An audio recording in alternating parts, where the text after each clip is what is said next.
Les demi-finales de la Star Academy 2024 approchent à grands pas, marquant une étape décisive dans cette compétition intense où les émotions rivalisent avec les paillettes. Franck et Ibony, tous deux en quête de l'excellence, ont offert des prestations mémorables pour séduire le corps professoral.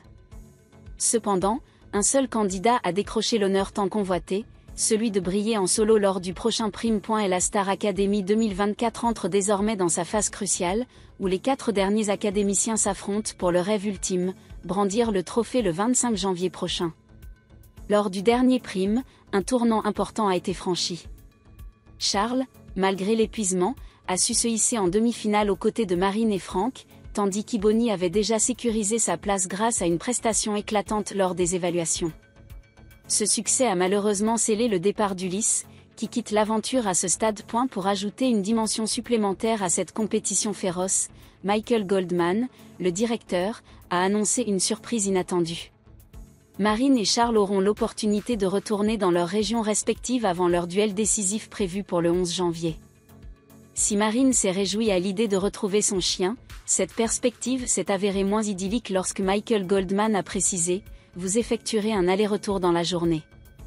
Ces journées seront extrêmement éprouvantes. » Pendant ce temps, Ibony et Franck s'affronteront dans une épreuve de haut vol, les auditions devant le corps professoral, destinées à désigner celui ou celle qui présentera son propre tableau lors du prochain Prime Point. Le duel entre Ibony et Franck fut à la fois créatif et intense.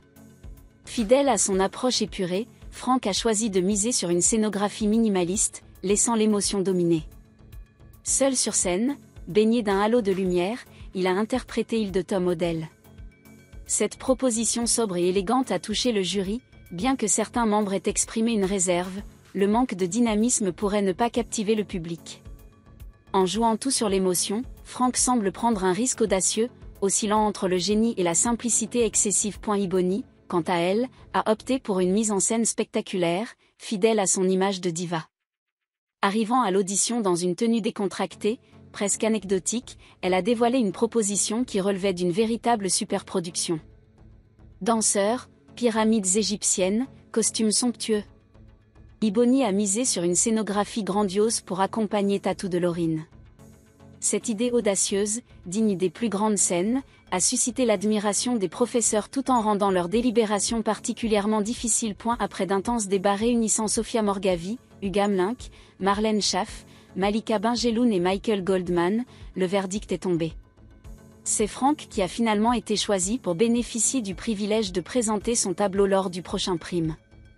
Cette victoire marque un moment clé dans son parcours et lui donne une longueur d'avance avant son affrontement crucial avec Ibony, prévu le 18 janvier prochain. Fort de ce premier succès, Franck se dit prêt à conquérir non seulement le public mais également le précieux trophée de la Star Academy 2024. La compétition promet d'être encore plus palpitante dans les semaines à venir.